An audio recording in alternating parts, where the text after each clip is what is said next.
My loving students and my loving followers, you are most welcome to my channel Grammar Corner. Okay? দেখো আজকে আমাদের ক্লাসের বিষয়বস্তু আমার পূর্বের যে ক্লাসগুলো দেখে থাকবে তোমরা অবশ্যই, যে আমি কিভাবে ট্রান্সলেশন করবে, কত সহজে আমরা বাংলা ক্রিয়াপদের শেষ যে উচ্চারণ ধ্বনি সেটাকে ধরে নিয়ে ভার্বের গঠন কোনটাকে বসালে আমাদের সঠিক একটা ইংরেজি বাক্য তৈরি করতে পারবো। ট্রান্সলেশন যাকে আমরা বলি, বাংলা থেকে ইংরেজি।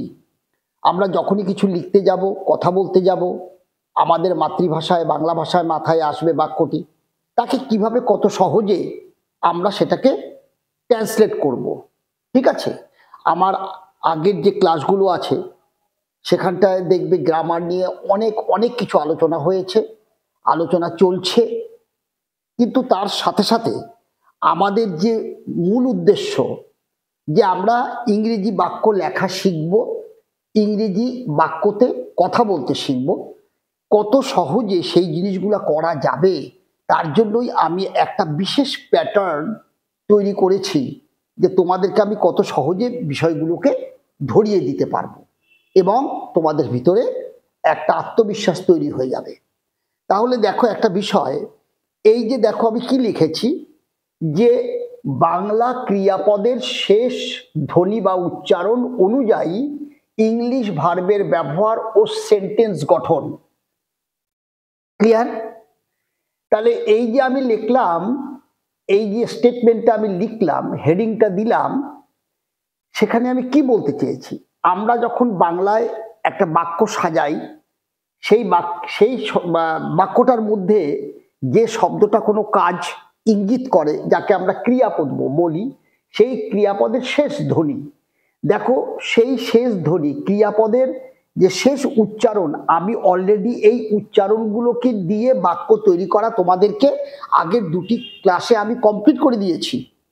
ঠিক আছে, যেমন ভার্বের শেষ উচ্চারণ যদি ইএ হয়, যদি বাংলা ক্রিয়াপদের শেষ উচ্চারণ তেছি তেছো তেছে হয়, বাংলা ক্রিয়াপদের শেষ উচ্চারণ যদি ছে ছি ছো হয়, তারপরে আমি বলেছি মূল ভার্ব, অর্থাৎ মূল ভার্বের সাথে যদি হয় বা যায় থাকে, যেমন মনে করো খাওয়া মূল ভার্ব, তার সাথে যদি হয় থাকে খাওয়া, খাওয়া হয়, খাওয়া মূল ভার্ব, তার সাথে যদি যায় থাকে খাওয়া যায়। এই যে বিভিন্ন উচ্চারণ বিশিষ্ট বাংলা ক্রিয়াপদের বাক্যগুলো কিভাবে লিখতে হবে, ট্রান্সলেট করতে হবে, এই উচ্চারণ বিশিষ্ট বাংলা বাক্যগুলো, ক্রিয়াপদের এই উচ্চারণ বিশিষ্ট বাংলা বাক্যগুলো ট্রান্সলেশন কিভাবে করবে আমি আগের দুটি ক্লাসে সম্পূর্ণ করে দিয়েছি। ঠিক আছে, আজকে আমরা আর এক সেট অফ বাংলা ক্রিয়াপদের উচ্চারণ নিয়ে আজকের আলোচনা আমরা শুরু করব। ক্লিয়ার? এবার দেখো আজকের আলোচনা হবে পাস্ট টেন্সের উপরে, এবং বাক্যের গঠন প্রণালী কি হবে, অ্যাক্টিভ, অর্থাৎ পাস্ট টেন্স অ্যাক্টিভ বাক্যের গঠন প্রণালী, অর্থাৎ কর্তা যখন নিজে কাজটা করে, সাবজেক্ট যখন নিজে কাজটা করে, কর্তা যখন নিজে কাজটা করে, তখন যে সেন্টেন্সের গঠন হয় তাকে আমরা কি বলি, অ্যাক্টিভ সেন্টেন্স। এবং সেই গঠনের পাস্ট টেন্স নিয়ে আজকের আলোচনা। দেখো প্রথম উচ্চারণ আমি কি দিলাম, যদি বাংলা ক্রিয়াপদটার শেষ উচ্চারণে, শেষ ধ্বনিতে তুমি যদি এটা পাও, লে লো লাম, ঠিক আছে, তাহলে তুমি বুঝবে তোমার ভার্বের গঠন হবে V2, অর্থাৎ ভার্বের পাস্ট ফর্ম। ক্লিয়ার? তাহলে এখানে একটা বাক্য নিয়েছি, আমি খবর পেলাম অথবা পেয়েছিলাম, যেটাই বলো, দুটার ক্ষেত্রেই লাম আছে। আমরা পেলামও বলতে পারি, পেয়েছিলামও বলতে পারি। এইভাবে বাংলা ক্রিয়াপদের, এটা আমাদের বাংলা ক্রিয়াপদ, তাই না, বাংলা ক্রিয়াপদ। তাহলে এই বাংলা ক্রিয়াপদের শেষ উচ্চারণ যদি তুমি এই যে লাম বা লাম এগুলা পেয়ে থাকো, লে লো লাম পেয়ে থাকলে তুমি দেখো কত সহজে বাক্যটা গঠন করতে পারো। দেখো এখানে কি বলছে, আমি, তাহলে আই বসিয়ে দাও, এবার কি বলছে পেলাম, আমরা জানি একটা সেন্টেন্স তৈরি করতে গেলে কি কি লাগবে, সাবজেক্ট ভার্ব অবজেক্ট পরপর বসাতে হবে, তাই না? তাহলে আমাদের একটা বাক্য তৈরি করতে কি কি লাগবে, সাবজেক্ট ভার্ব অবজেক্ট। ক্লিয়ার? তাহলে আমি সাবজেক্ট লিখে দিলাম আই, এবার লিখবো ভার্ব। তাহলে ভার্বটা কি করতে হবে, যখন লেলো লাম শেষ উচ্চারণ ক্রিয়াপদের হয় তখন আমরা কি লিখবো, ওই যে ভার্বটা মূল ভার্বটা তার পাস্ট ফর্মটা লিখে দিব ভি2। তাহলে পাওয়া ইংরেজি কি গেট, তাহলে তার ভি2 অর্থাৎ গেট গট গটন, ঠিক আছে? তাহলে আই গট খবর, তাই না? আমি পেলাম খবর, I got the news. Clear? বাক্যটা হয়ে গেল, ঠিক আছে? এবার দেখো তুমি ভুল করেছিলে, এই যে এখানটায় আমরা লে পেয়ে গেলাম। তাহলে লে লো লাম যদি বাংলা ক্রিয়াপদের শেষ ধ্বনিতে এসে দাঁড়ায় তাহলে তুমি কিভাবে বাক্যটা গঠন করবে, ঠিক একইভাবে দেখো। তাহলে আমি শুধু ভার্বটা কি করব, ভি2 বসাবো। তাহলে তুমি, দেখো আমি বাক্যটা বানাচ্ছি, তুমি ইউ হলো। এবার করেছিলে, করা ইংরেজি ডু, তার 2 নম্বর কি হবে, ডিড। এটা আমার কাছে ভার্ব2। শুধু এইটুকু জানতে হবে যে আমি ভার্ব2 ভার্বের পাস্ট ফর্মটা কখন ইউজ করব, যখনই তুমি বাংলা ক্রিয়াপদের শেষ উচ্চারণে শেষ ধ্বনিতে লে লো লাম পেয়ে যাচ্ছ তখনই তুমি বুঝবে, আর কিচ্ছু না, আমি শুধু ভার্বের পাস্ট ফর্ম বসাবো, এটাই আমার কাজ। ইউ, তুমি ইংরাজি জানো খুব ভালো করে, ইউ। তারপরে দেখো ইউ ডিড, তুমি করেছিলে ভুল, ইউ ডিড মিস্টেক, মিস্টেক, ঠিক আছে? মিস্টেক মানে ভুল। তাহলে এটা আমার কাছে অবজেক্ট হয়ে গেল, এটা আমার কাছে সাবজেক্ট হয়ে গেল। তাহলে ইউও জানো, মিস্টেকও জানো। ক্লিয়ার?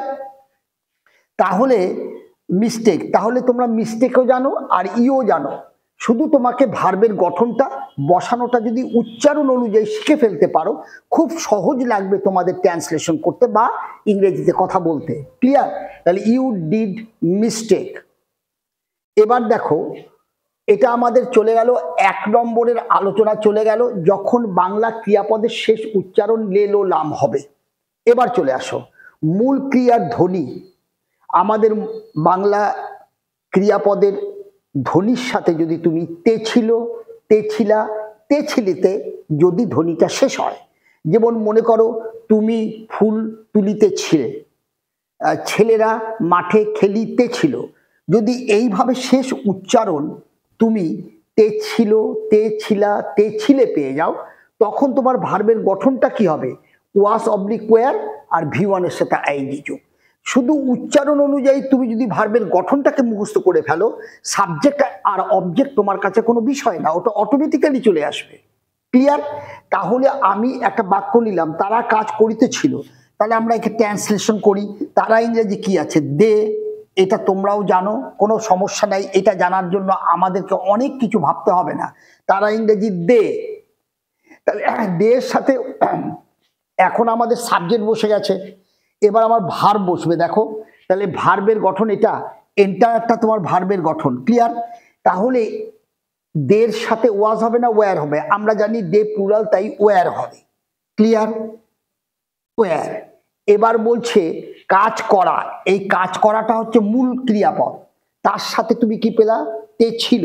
তাহলে কাজ করা ইংরেজি কি আছে আমরা জানি, ওয়ার্ক, ওয়ার্ক, ঠিক আছে? এর সাথে তোমাকে কি বলছে, ভি1 এর সাথে, এটা আমার কাছে ভি1, তার সাথে তোমার আইএনজি জুড়ে দিতে হবে, যেহেতু এটা একটা কন্টিনিউয়াস ফর্মে আছে। তাহলে দে ওয়্যার ওয়ার্কিং, তারা কাজ করিতেছিল। দেখো কত সহজে তুমি শুধু উচ্চারণ অনুযায়ী ভার্বের গঠনটা মুখস্থ করতে পারলেই খুব সহজে ট্রান্সলেশনগুলো করে ফেলতে পারবে। ঠিক আছে? এবার দেখো বি নম্বর একটা, এবার বি নম্বর দেখো, সে অপেক্ষা করিতেছিল। তাহলে দেখো অপেক্ষা করা আমার মূল ক্রিয়াপদ, তার সাথে তুমি পেয়ে গেলে শেষ উচ্চারণ হিসাবে তে ছিল। তাহলে এখানে আমি তে ছিল, তে ছিল এখানে রয়েছে, সুতরাং এটার আমার গঠন কি হবে, সাবজেক্ট বসিয়েই এই ভার্বের গঠনটা বসিয়ে দেব। তাহলে দেখো সে, হি বসালাম। ক্লিয়ার? হি বসে গেল। এবার হি এর সাথে আমি জানি হি থার্ড পারসন সিঙ্গুলার, তাহলে কি হবে, ওয়াস, তাহলে বসাই দি ওয়াস। ক্লিয়ার? এইবার মূল ভার্বের সাথে আইএনজি যোগ, তাহলে অপেক্ষা করা মূল ভার্ব, তাহলে অপেক্ষা করা হচ্ছে ওয়েট, ঠিক আছে, তার সাথে তুমি কি জুড়ে দিচ্ছ আইএনজি। ক্লিয়ার? তাহলে দেখো কি হয়ে গেল, হি ওয়াজ ওয়েটিং। ক্লিয়ার? কত সহজে দেখো তোমার সেন্টেন্স গঠনটা প্র্যাকটিস। আমার এই ফর্মটাকে নিয়ে যদি তুমি রেগুলার বেসিসে only 15 minutes or 20 minutes practice করো, দেখবে within 3 months you will be able to write a correct sentence as well as you can speak to, isn't it? সুতরাং এই জিনিসগুলোকে একটু লক্ষ্য করো, দেখো কত ইজি। এবার আমি 3 নম্বরে যাই। 3 নম্বরে কি বলেছে দেখো, বলছে ক্রিয়ার মূল যে ক্রিয়া তার সাথে যদি তুমি লেলো লাম পেয়ে যাও, সেম উচ্চারণ কিন্তু আমরা আগেও পেয়েছি, দেখো এখানেও আমরা সেম উচ্চারণ পেয়েছি যেটা এখানে পাচ্ছি। ক্লিয়ার? কিন্তু উচ্চারণ এক হলেও যখন আমি এই জায়গাটায় এসে দাঁড়ালাম তখন কিন্তু এই জায়গাটা একটু খেয়াল করো, কি বলছি, অতীতের অতীত। একটা হবে সাধারণ অতীত, তার ক্ষেত্রেও লেলোলাম উচ্চারণ হবে, আর একটা হচ্ছে অতীতের অতীত, তার ক্ষেত্রেও ভার্বের ক্রিয়াপদের শেষ উচ্চারণ লেলোলাম হবে, কিন্তু এটা অতীতের অতীত। ক্লিয়ার? আমি একটা উদাহরণ নিচে রেখেছি, সেটা দেখালেই তোমরা বুঝতে পারবে। অতীতের অতীত, তখন তুমি ভার্বের গঠন কি বসাবে, হ্যাড প্লাস ভি3, তখন তোমার ভার্বের গঠনটা কি, হ্যাড প্লাস ভি3। ক্লিয়ার? এবার দেখো সে বইটি লিখেছিল 1947 সালের আগে, তাহলে দেখো এই যে ছিল শব্দটা পেয়ে গেল, লেখা ক্রিয়াপদের সাথে ছিল। ক্লিয়ার? কিন্তু এটাকে কেন অতীতের অতীত বলছি, যদি শুধু এইটুকু পেতে সে বইটি লিখেছিল, তাহলে কিন্তু আমরা এই ফর্মে লিখে দিতাম, অর্থাৎ ভার্বের পাস্ট ফর্ম দিয়েই আমার এতখানি বাক্য কিন্তু হয়ে যেত। কিন্তু তারপরে আরেকটা কথা বলা আছে 1947 সালের আগে, তার মানে কি একটা নির্দিষ্ট বছর যেটা ইতিমধ্যে আমাদের কাছে অতীত 1947 সাল, তারও আগে, তার মানে এটা তো নিজে অতীত আর এটা তারও আগে, তার মানে আমরা একে এর রেসপেক্টে এই ঘটনাটাকে বলবো অতীতের অতীত। তাহলে এই ধরনের সেন্স যখনই তোমার আসবে তখন লেলো লাম উচ্চারণ থাকলেও অতীতের অতীত সেন্স আসলে তোমাকে কিন্তু এই ভার্বের ফর্ম দিয়ে লিখতে হবে, তখন শুধু ভার্বের পাস্ট ফর্ম দিয়ে লিখলে হবে না। ভার্বের পাস্ট ফর্ম দিয়ে কতটুকু আমি লিখতে পারবো, সে বইটি লিখেছিল এইটুকু। কেন? সে বইটি লিখেছিল, ছিল পেয়ে গেছি, তাহলে লো পেয়ে গেছি, কিন্তু এখানে আমার আর কোনো সময়বাচক কিছু নেই যার দ্বারা আমি প্রমাণ করতে পারি এটা অতীতেরও অতীত। যখনই আমি এটাকে মেনে নিলাম 1947 সালের আগে, তাহলে 1947 সাল নিজেই অতীত, তারও আগে, সেই জন্য এইটাকে আমরা অতীতের অতীত ফর্মে লিখব, যাকে আমরা বলি পাস্ট পারফেক্ট টেন্স। তখন ভার্বের গঠন কি হবে, হ্যাড প্লাস ভি3। তাহলে আমি লিখে ফেললাম, দেখো সে বইটি লিখেছিল, হি রো সরি এইবার আমরা সাবজেক্ট লিখে দিয়েছি হি, তারপর ভার্বের গঠনটা লিখছি হ্যাড, এটা আমার অতীতের অতীত, তাই এটা এই ভার্বের এই পার্ট দিয়ে লিখতে হবে। তাহলে হি হ্যাড লেখার ভি রিটেন, এটা আমার ভি3, write wrote written, he had written. Clear? দেখো হি হ্যাড রিটেন। ক্লিয়ার? তাহলে সে লিখেছিল বইটি, দ্য বুক। এইবার এটা পড়ে আছে 1947 সালের আগে, তাহলে বিফোর কত আছে, 1947, বাক্যটা শেষ হয়ে গেল। দেখো ক্লিয়ার? তাহলে কি লিখলাম, সে বইটি লিখেছিল 1947 সালের আগে, হি had written the book before 1947। তাহলে এই যে অংশটা যাকে আমরা পাস্ট পারফেক্ট বলছি, যাকে আমরা বাংলায় বলি অতীতের অতীত, এটা আমি কখন ব্যবহার করব, লেলোলাম এখানেও শেষ ক্রিয়ার উচ্চারণ, আবার এখানেও দেখো লেলোলাম ক্রিয়ার শেষ উচ্চারণ, দেখেছো? ক্রিয়ার শেষ উচ্চারণ একই, কিন্তু আমরা লেলোলাম পাওয়ার সাথে সাথে আমাদের দেখে নিতে হবে একটা জিনিস, যে এটা কি সাধারণ অতীতের কথা বলছে, অর্থাৎ আমি খবর পেলাম বা আমি খবর পেয়েছিলাম, সে বইটি লিখেছিল, এইটুকুই যদি এটুকু হয় সাধারণ অতীত, তাহলে আমরা কিন্তু সাবজেক্ট আর ভিটু দিয়েই বাক্যটা শেষ করতে পারবো, ভার্বের পাস্ট ফর্ম। কিন্তু যদি এরকম একটা পার্ট থেকে যায় বাক্যের মধ্যে, যার দ্বারা প্রমাণ পায় যে তোমার একটা পার্ট সাধারণ অতীত অবস্থায় আছে আর একটা পার্ট অতীতের অতীত, অর্থাৎ এর নিজেই সাধারণ অতীতে পড়ে রয়েছে আর এরও আগে, তার মানে এটা অতীতের অতীত, তখন আমাদেরকে পাস্ট পারফেক্ট অর্থাৎ ভার্বের গঠন তখন হ্যাড প্লাস V3 দিয়ে আমাদের বাক্যটাকে লিখতে হবে। ক্লিয়ার? এবার দেখো বি নম্বরের উদাহরণ দেখো, তার আগে আমি পৌঁছে গিয়েছিলাম। তাহলে দেখো এইখানে তো তুমি লাম উচ্চারণটা পেয়ে গেলে, যদি তোমার এইটুকু থাকতো আমি পৌঁছে গেছিলাম, যদি এইটুকু থাকে, তাহলে কিন্তু তুমি সিম্পল পাস্ট অর্থাৎ সাবজেক্ট আর ভার্বের পাস্ট ফর্ম দিয়ে ভিটু দিয়েই তুমি কিন্তু এই এতখানি বাক্যকে লিখে দিতে পারতা। কিন্তু যখনই চলে আসলো তার আগে, তার আগে, তার মানে কি সে যে পৌঁছেছিল সেটাই অলরেডি আমাদের কাছে পাস্ট, এবং তারও আগে আমি পৌঁছে গেছিলাম, তাহলে এইটা আমার অতীতের অতীত, তাহলে এই অংশটুকুকে কিন্তু আমার হ্যাড প্লাস V3 ফর্মে লিখতে হবে, মাইন্ড ইট। ঠিক আছে, তাহলে চলো আমি লিখি, আমি পৌঁছে গিয়েছিলাম। দেখো আমি লিখছি আই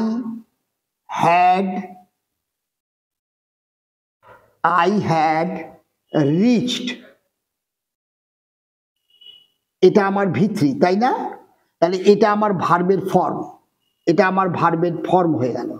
তাহলে আই হ্যাড রিচড, আমি পৌঁছে গিয়েছিলাম। ক্লিয়ার? এইবার আছো তার আগে, বিফোর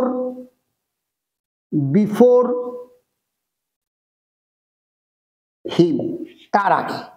তাহলে আই হ্যাড রিচড, আমি পৌঁছে গিয়েছিলাম, I had reached before him, তারও আগে, অর্থাৎ এটাই আমাদের কাছে পাস্ট। ক্লিয়ার? তারও আগে এটা ঘটেছে, তাকে আমরা একে কি বলবো? অতীতের অতীত। ক্লিয়ার ব্যাপারটা?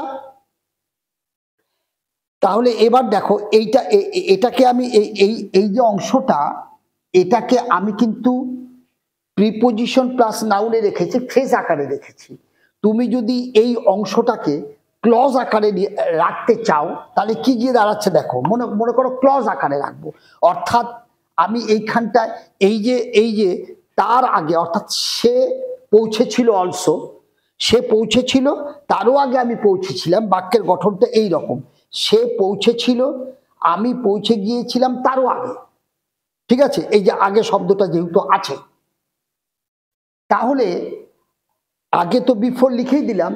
এইবার আমি যদি এই অংশটায় খেয়াল করো, আমি যদি এই অংশটাকে আমি যদি ক্লজে নিয়ে যাই, অর্থাৎ বিফোরের পরে যদি আমি আর একটা বাক্যতে নিয়ে যাই, তাহলে আমি কি বলবো? তখন আমি বলবো, দেখো তখন আমি কি বলবো? Before he did. ক্লিয়ার ব্যাপারটা? তার মানে কি বললাম, যে আমি পৌঁছে গিয়েছিলাম, I had reached before he did, তার মানে সে পৌঁছানোর আগে আমি পৌঁছে গেছিলাম। ক্লিয়ার? যেটা আগে হয়েছে তার জন্য আমার অতীতের অতীত past perfect had plus V3, আর যেটা সিম্পল পাস্ট পরে হলো, এটা সিম্পল পাস্ট, এটা পরে হয়েছে, তাহলে পরে যেটা হলো সেটার জন্য সিম্পল পাস্ট, তার মানে এটা কি আছে? V2 আছে। ক্লিয়ার ব্যাপারটা? তাহলে এই জায়গাটা যদি আমি ক্লজে লিখি, বিফোর হি ডিড। ক্লিয়ার? তাহলে সে পৌঁছেছিল, সিম্পল পাস্ট, তারও আগে আমি পৌঁছেছিলাম, এই যে আগে আছে, আগে আমি পৌঁছেছিলাম, এটা পাস্টের পাস্ট, অতীতের অতীত, তার জন্য এটার জন্য পাস্ট পারফেক্ট হ্যাড V3, তাহলে I had reached before he did. Clear? তাহলে এইভাবে তুমি কিন্তু শুধুমাত্র বাংলা ক্রিয়াপদের শেষ উচ্চারণকে দেখে নিয়ে সেই উচ্চারণ অনুযায়ী ইংরেজি ভার্বের গঠনটা কি হবে সেটা যদি একবার মুখস্থ করে নিতে পারো, ঠিক আছে, তাহলে দেখবে কত সহজে তুমি নির্ভুল সেন্টেন্স তৈরি করতে পারছো। ক্লিয়ার ব্যাপারটা? এর পরের ক্লাসে আমি এই পাস্ট টেন্সের, আজকে তো অ্যাক্টিভ অর্থাৎ কর্তা যে যখন নিজে কাজ করে তার উদাহরণ, তার উচ্চারণ দিয়ে তার ভার্বের গঠন দেখালাম। আমি নেক্সট ক্লাসে পাস্ট টেন্সের প্যাসিভ, যখন কর্মটা করা হয়, যখন সাবজেক্ট গুরুত্ব পায় না, প্যাসিভে কর্মটাকে আমরা গুরুত্ব দিই, কর্ম করা হয়, তখন এই পাস্ট টেন্সেই এই উচ্চারণগুলো কি আসবে এবং তার গঠন কি হবে সেটা নিয়ে আমি নেক্সট ক্লাসে তোমাদেরকে দেখাবো। তোমরা প্রতিদিন এই ক্লাসগুলো আমার ফলো করো, প্র্যাকটিস করো, দেখো কত সহজে তোমরা কিন্তু বাক্যগুলোকে লিখতে পারবে। আমরা যাই শিখি না কেন তার প্রয়োগ অবশ্যই ঘটাতে হবে, আদারওয়াইজ তোমার শেখা থাকবে একদিকে এবং তোমার প্রয়োগ কখনোই তো হবে না।